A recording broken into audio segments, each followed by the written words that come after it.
चलेंगे जी इंशाअल्लाह। रसूलुल्लाह के हुक्म के मुताबिक रोजेदार के लिए क्या हुक्म है कि पहले तो नीयत दिल में पाक हो कि नफे और नुकसान का मालिक कौन है जी, अल्लाह है। और मोहम्मद रसूलुल्लाह के अलावा हम बात किसी की नहीं मानते, तो जो रसूलुल्लाह ने कहा है वो रोजेदार करेगा इंशाअल्लाह ताला। अब रोजा रख के क्या करना है? रोजा रख के फजर की नमाज जमात के साथ अदा करनी। रोजा रख के फजर की नमाज जमात से अदा करनी है। नमाज के बाद कुरान पढ़ना है। कुरान जिनको नहीं पढ़ना आता दूसरे के पास बैठ के सुनना है। जिनको सुनने सुनाने वाले लोग नहीं, बैठ के तस्बीह करनी है इशराक की नमाज तक। उसके बाद आप अपने बिस्तर पर जाके आराम कर सकते हैं। और क्या करना है रोजेदार को? रोजेदार को माँ बाप का कहना मानना है। अगर वो आपसे नाराज हैं तो रोजा रखने से पहले उनसे माफी मांगनी। माँ बाप अगर नाराज हैं रोजा नहीं होगा। हदिया देके किसी मौलवी से करवा लेना होगा नहीं। माँ बाप से माफी मांगनी है। सके भाई बहनों के साथ ताल्लुकात इस्तवार करने, नहीं मानते तो उनके लिए पांचों नमाजों में खैर की दुआ करनी।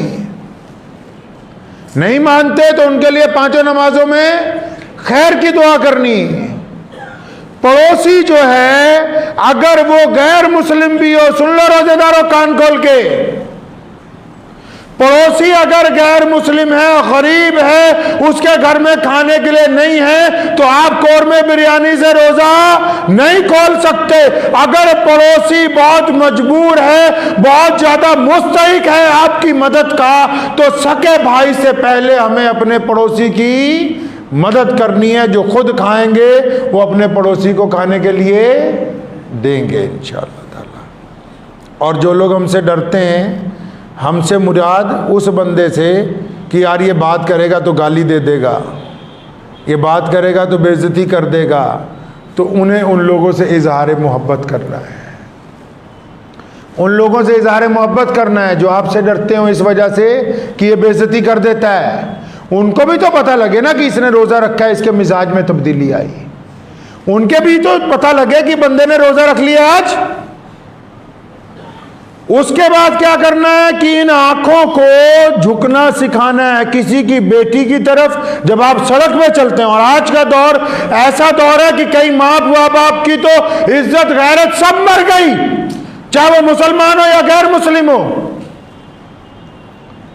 आज के दौर में कईयों की तो इज्जत गैरत ऐसे मर गई कि बहन बेटियां बदतरीन गंदा लिबास पहन के भी अगर सड़क पे हो तो उनके माँ बाप को गुस्सा नहीं आता है। मैं तो हैरान हूं, वो कहते हैं कि मियाँ बीवी दोनों मुहज्जिब हैं, अब इनको गुस्सा नहीं आता क्योंकि इन्हें पर्दा नहीं आता, उन्हें गुस्सा नहीं आता।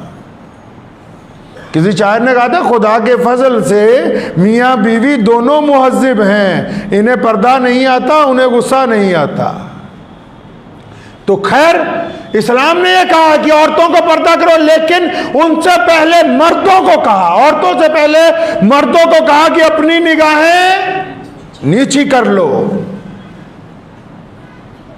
सिर्फ औरतों के ऊपर जिम्मेदारी नहीं डाली माशरे को पाक रखने की, मर्दों को कहा अल्लाह तबारक व तआला ने रसूलुल्लाह सल्लल्लाहु अलैहि वसल्लम के जरिए कि ये औरतें जब लंबा चौड़ा बुर्का पहनती हैं, इन मर्दों को भी बता दो कि अपनी निगाहें नीची कर लें। तो रोजेदार के ऊपर क्या जिम्मेदारी है कि जब बाहर सड़क पर निकले तो आंखों से जिना ना करे, रोजा टूट जाएगा। सड़क पर कोई गरीब टकर गया, वो आपके आगे हाथ फैला रहा है अल्लाह के लिए, तो उसको खाली ना लौटाएं, अपनी हिम्मत के मुताबिक उसको पैसे दें। घर वालों के साथ रोजा रख के जुल्म ना करें। घर वालों के साथ रोजा रख के जो सामने आ जाए तो बाज़ औक़ात उसको शुक्र के साथ खाएं, सब्र के साथ खाएं। मोहम्मद रसूलुल्लाह सल्लल्लाहु अलैहि वसल्लम ने बाज़ औक़ात 2 खजूरों के साथ सहरी की। हुज़ूर सल्लल्लाहु अलैहि वसल्लम की सहरी के और रमज़ान के कुछ और वाक़यात हैं। आज वक्त हो गया, अगले जुमे इंशाअल्लाह ताला अल्लाह ने चाहा तो आप हज़रात के सामने पेश करूँगा। लेकिन जब कोई बंदा आपके पास आ जाए तो उसको खाली ना, अगर नहीं दे सकते तो डांटे नहीं।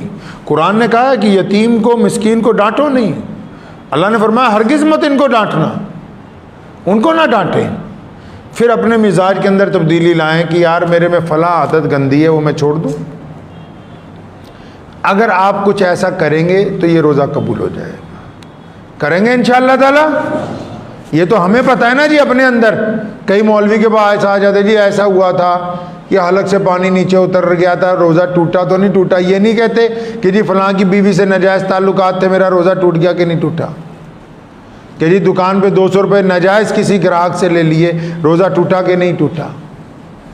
इस जो अल्लाह ने ये मीटर लगाया हर बंदे के दिल में, कहाँ? यहाँ छाती में लगाया है। अगर ज़मीर जिंदा है तो आप खुशी मनाएं कि आप कलमा ला इलाहा इल्लल्लाह मुहम्मदुर रसूलुल्लाह पढ़ने वाले हैं, अगर ज़मीर जिंदा है। और अगर ये मर गया है तो इसे रमज़ान में जिंदा कर लें। किसी को गोलियां खाने से तबीयत ठीक नहीं ना होती, डॉक्टर के पास जाते हैं ना, वो बार बार गोलियां देता है, तबीयत ठीक नहीं होती, फिर वो कहता है कि टीका लगा के देख लो शायद ठीक हो जाएगी, तो टीका लगाने से भी तबीयत ठीक नहीं होती, फिर ग्लूकोज लगा के ऑपरेशन करता है। तो ये वही महीना है कि जिनकी तबीयतें अभी तक ठीक नहीं ना हुई हैं, 2-4 बड़ों की बातें सुन के तबीयतें अभी तक ठीक नहीं हुई, नमाज पढ़ने के बावजूद तबीयतें अभी तक ठीक नहीं हुई, तस्बीहां करने के बावजूद। ये इनकलाबी महीना है, ये तबीयत ठीक कर देगा 100%। ये 100% आपकी तबीयत ठीक कर देगा इंशाअल्लाह ताला। अपनी तबीयत को ठीक करेंगे जी इंशाअल्लाह। अपनी उन आदतों को बदलें जिनकी वजह से लोग आपसे दुखी हैं, उस आदत को बदलें जिसकी वजह से माँ बाप आपसे दुखी हैं, उस आदत को बदलें जिसकी वजह से आपकी बीवी आपसे तकलीफ महसूस करती है, उस आदत को बदलें जिसकी वजह से आपके पड़ोसी आपसे दुख महसूस करते हैं, उन आदतों को बदलो जिसकी वजह से लोग आपसे दूर हैं। और अल्लाह ने कहा कि मूसा ये बंदे मेरा कुंबा है, और रसूलुल्लाह ने कहा कि इन बंदों से अल्लाह 70 माओं से ज्यादा प्यार करता है। और अगर किसी बंदे को अल्लाह को राजी करना है तो अल्लाह के बंदों के साथ मोहब्बत करना शुरू कर दे, तो अल्लाह आपसे राजी हो जाएगा।